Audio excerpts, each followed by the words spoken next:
closely at the GTA 6 cover art, right there in plain sight are two people, Boobie and Raul Bautista. They aren't in a trailer breakdown or a random bio drop. Like, they are stamped directly on the main box art, standing right next to Jason and Lucia. This isn't just filler background decoration. Rockstar is basically handing us a blueprint for the story before the game is even out. So today, we're breaking down what every major character in GTA 6 actually does for the plot. Not just who they are, but their actual purpose. Because once you see how this cast connects together, the entire storyline starts making perfect sense. So let's start with the biggest shift in the game's dynamic. GTA 5 gave us three protagonists who could barely stand each other half the time.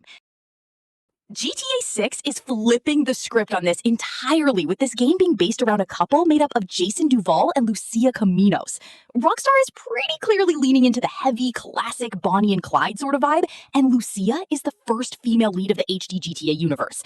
Looking at their official backgrounds, the conflict between the two becomes pretty obvious. So Jason grew up around local grifters. He did a stint in the army, and he ended up right back where he started, smuggling drugs in the Keys. And he's more than comfortable to just chill and live under the radar. Lucia, on the other hand, just got out of prison wearing an ankle monitor and is trying to chase the good life that her mom always wanted since they left Liberty City. He's completely done waiting around for it. That right there is the core engine of the entire game.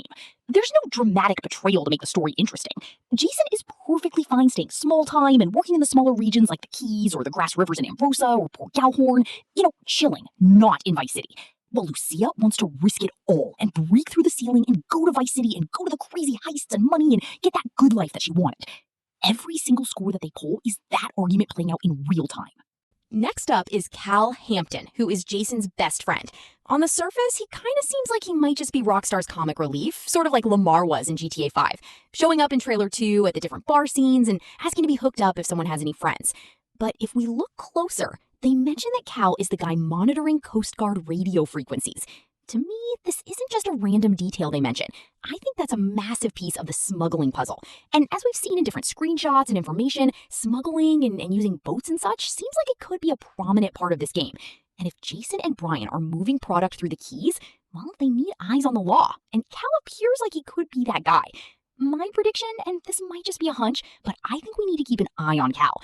I have a feeling that Rockstar is going to set up the funny, eccentric character who's just kind of chilling and listening to police scanners to knowing way more to the main story and everything than we might think. So I wouldn't sleep on him. Speaking of that ceiling, let's talk about Brian Heder, as he's literally that ceiling personified.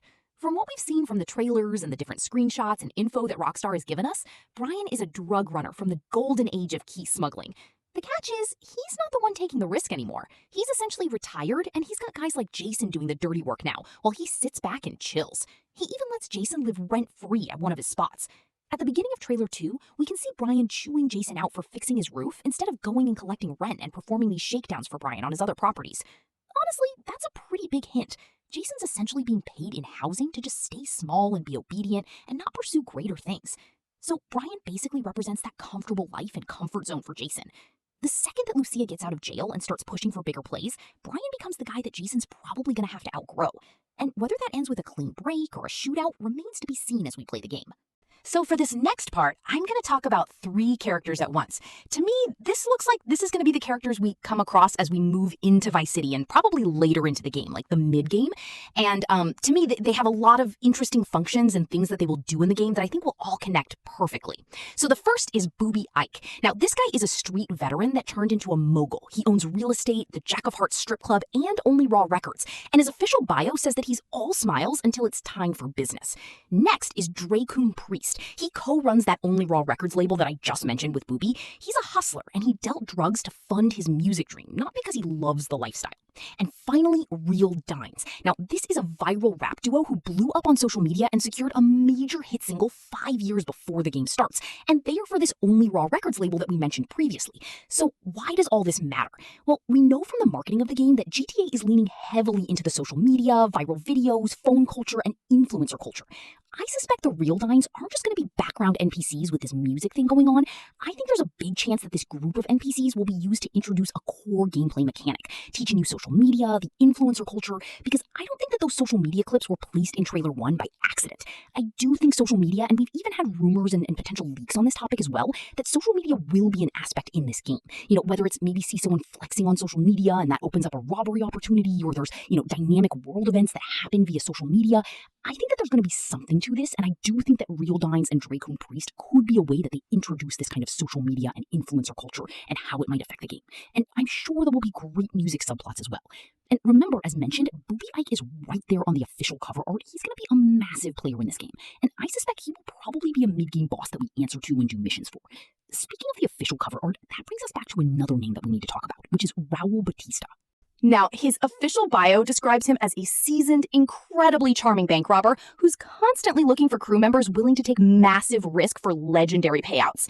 The problem with this is he's getting more reckless with every score, and Rockstar explicitly notes that his crew is going to have to double down or pull their chips from the table. So Raw is basically a walking countdown clock. He's most likely the guy who's going to take Jason and Lucia out of the small-time keys drug stuff and drop some more into the high-stakes million-dollar heists. He's the catalyst for what I would suspect is the entire second half of the game, and how we get involved in the statewide conspiracies and everything. And given his spot on the cover art and his bio, he's going to drive the plot forward in a way that really changes the game. Okay, so now that we've got a lot of the core characters covered, it's time for a hot take that might get me cooked in the comments, but just hear me out on this. I think a lot of people assume that Jason and Lucia might just end up betraying each other. In GTA 5, as we know with the ending, someone dies. Red Dead Redemption 2, it's pretty standard that there's gonna be deaths when it comes to the ending, right? But I think that Rockstar is not gonna go down this road this time. Rockstar has hammered the concepts of trust, loyalty, and riding together all over the marketing. And I just think the theme is being pushed so hard before launch. I feel like they're trying to set it up to be expected that a betrayal or something will happen at the end, but I think they're actually going to do the opposite here. I think that Jason and Lucia will end up getting a happy ending in the game instead of betraying each other. Obviously, that's pure speculation, and we'll definitely get some incredibly tense moments where they almost fall through and everything like that. Maybe there's a time where Lucia could get arrested again, or Jason, wants to go back to their regular life. I don't know exactly what it is, but I do think the game will end with them making it out together, however that works. I think the real twist is that Rockstar is going to subvert our expectations and actually have them stay loyal and work out in the end. So, to keep it completely real with you guys, there are some massive blind spots that we do need to talk about. We still have zero official confirmation of the main antagonist. We saw this corrupt detective in Trailer 2. It's possible he is. As seen on the cover art, it's possible Raul Bautista is. That theory is okay. I actually don't think that this will be the main antagonist, and the reason why is I don't think that they would put the main villain and main antagonist on the cover art. I just feel like that's too obvious, and I don't know. I just feel like there's a lot about this game that we don't know, and I think that Rockstar is not going to do the obvious thing. So I think Raul will play a big part, and it's possible some of the characters revealed become a villain within the game, but aren't the main villain. You know what I mean? More like a subplot side villain sort of thing that betrays us. But I think the actual main villain of the game that goes to that crazy official conspiracy and everything that we've heard about, I don't think that has been revealed, and probably won't be revealed until we're actually playing the game, honestly. As for returning characters from GTA 5, there's really no official confirmation. I do think it would be cool. Whether that's Trevor out in the grass rivers, which would be really cool. Maybe Michael's children all grown up, Jimmy or Tracy. I do think there is a good chance that side characters from that game return. Maybe smaller side characters that we wouldn't expect. I'm not sure exactly who that would be, but I do think there is a very solid chance characters from GTA 5 do return here. Just because it's just such a massive title, one of the best-selling games ever. Having little tiebacks to it would be cool. And in GTA 4 had some callbacks in GTA 5, right? Lester made a vague mention of Miko, you had Patchy McCrary, you had the Lost MC guy who Trevor, gets his opening cutscene with, basically. So I think there's a good chance, but we'll see what happens. And the final thing I would say is it's important to separate the facts from the theories. So the character bios, the cover names, trailer footage, all that's concrete. A lot of this video is theories and speculation by me, and we're just trying to look at the puzzle pieces Rockstar gave us and put them together. So at the end of the day, this cast isn't just a random group of characters thrown together for a trailer. I think it's a well-designed machine that will come together great within the game. Brian is the anchor that's holding us down in Leonida Keys and for our small-time smuggling work. Cal is like our eye in the sky for our boat smuggling keys operation, kind of like a mini Lester, but just not as smart as Lester. I think that Boobie, Dre'Quan, and Real Dimes will be major players in the Vice City arc of the game and potentially introduce the mechanics involving influencer culture and social media and phones. R is clearly the guy that's going to get us set up and doing the $1 million crazy heists. And Jason and Lucia are just caught right in the middle of all of this.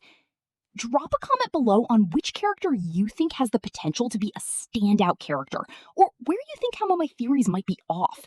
I appreciate you guys watching. Stay tuned for the next one, and I'll see you guys in the next video. Peace out.